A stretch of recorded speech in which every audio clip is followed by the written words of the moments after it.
આપણા આ બદ્રીનાથના મંદિરના જીર્ણોદ્ધાર અને નવીનીકરણ પ્રસંગે ખૂબ અતિશય આનંદ થાય છે અમને. આ મંદિરનો ઇતિહાસ એવો છે કે 1975ની આસપાસ અમે સ્પેશિયલ ટ્રેન લઈને બદ્રીનાથની યાત્રાએ ગયેલા.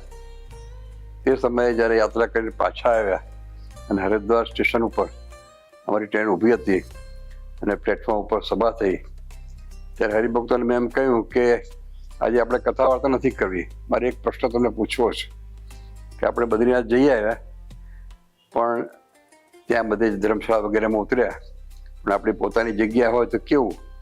તો આ વિચાર હરિભક્તોને એટલો બધો ગમ્યો એટલે મને વાત કરી બધાએ કે અહીં પ્લેટફોર્મ ઉપર આપણે ફંડ કરીએ.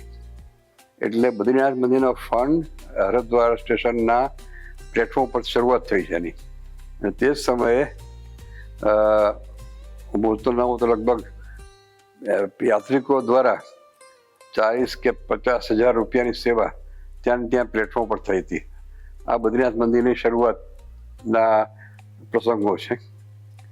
ત્યારબાદ તો મંદિરનું નિર્માણ થયું, જગ્યા શોધી સંતોજીને, તે વખતના મહાન સ્વામી કૃષ્ણજીવન સ્વામી જઈને અને જગ્યા શોધી પસંદ કરી અને મારા ત્યાંથી આપણે સરસ જગ્યા મળી ગઈ. મંદિર નિર્માણ થયું પણ બદ્રીનાથના હવામાનને કારણે આપણે દર વર્ષે કંઈ કંઈ મેન્ટેનન્સ ઘણી બધી અગવડ સગવડ પડતી હોય છે, બરફ વર્ષાને કારણે દરેક રીતે. તો ત્યાં મંદિર ચલાવવું નિભાવવું બહુ અઘરું છે અને ત્યાં સંતો રહેવા માટે રહેવું પણ બહુ અઘરું છે. અત્યાર સુધીમાં જે સંતો ત્યાં ગયા છે ખૂબ પરિશ્રમ કરીને ખૂબ કષ્ટ વેઠીને ત્યાં રહ્યા છે અને હરિભક્તોને સાચવ્યા છે.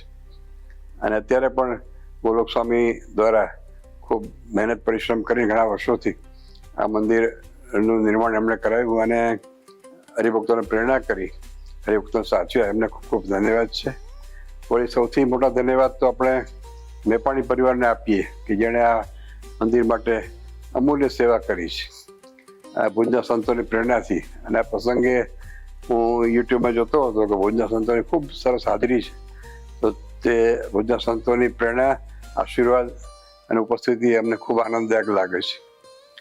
તો આપ સૌ આ પ્રસંગે ખૂબ અમારા અંતરના આશીર્વાદ છે અને મહારાજની પ્રાર્થના છે કે આ મંદિર દ્વારા શ્રીજી મહારાજનો જે સર્વોપરી સિદ્ધાંત છે એ આપણા સત્સંગમાં અને ઇવન બિન સત્સંગીઓમાં પણ પરોક્ષમાં પણ એનો પ્રસાર થાય અને જે સત્સંગીઓ યાત્રા એમાં જાય એને ઉતારા વગેરેની ખૂબ સારી સુવિધા મળે. અને એ જ મહારાજના ચરણમાં પ્રાર્થના. આ પ્રસંગે ખૂબ ખૂબ ધન્યવાદ અને આશીર્વાદ સાથે વિરમું છું.